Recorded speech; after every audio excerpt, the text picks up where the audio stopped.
The Library and Archives of New Hampshire's political tradition commissioned a study to determine what the impact of the primary was on the state. And we discovered by extensive surveying, which is entirely unrefutable, that every fifth person in New Hampshire shakes hands with a presidential candidate. Just think of that. Every fifth person. Can you imagine that happening in any other state? It's really democracy in action.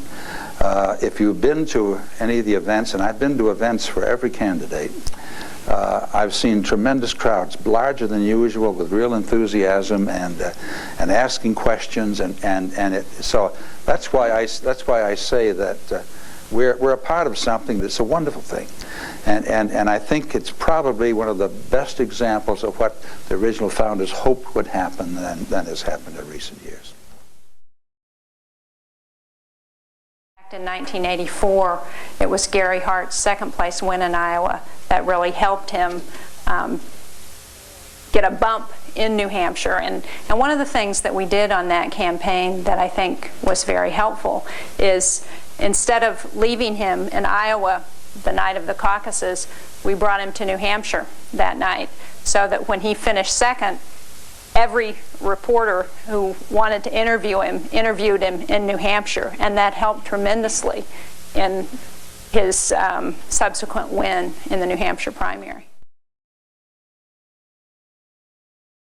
Heather and I were at a dinner in Los Angeles, and we talked with a woman that had been a financial contributor to the Republican Party for 25 years and had never met anybody she'd ever voted for.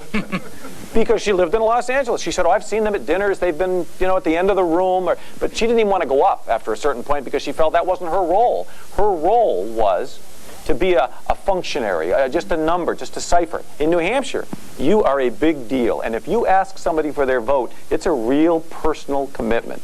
And that's what I think is so great about the state. You can't buy them. Where would you go? Would you go to New Jersey? That's not a large state. How about New Jersey? Well, you'd have to be rich. You'd have to be an establishment candidate.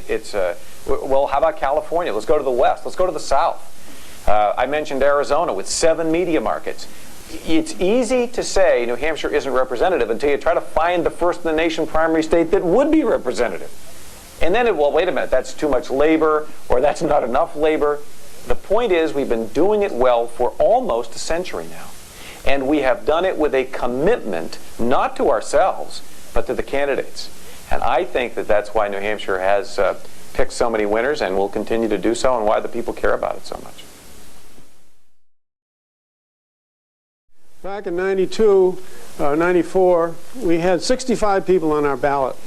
In 96 or 98, whatever it was, the last one, we had 45. This time we've got 30. Everybody's taught that they can be President of the United States. That's something you learn in grammar school. But you can't be President of the United States if you don't get the nomination of a party. You have to go through that exercise. New Hampshire is the one place where anybody can come in and have an opportunity to become President of the United States. All I got to do is have $1,000, meet the federal requirements, and people come here to do that. They may have a message. They may have a message that's off the wall, but they have a message and they've had a chance. And that's an opportunity that only New Hampshire extends to the people of this country.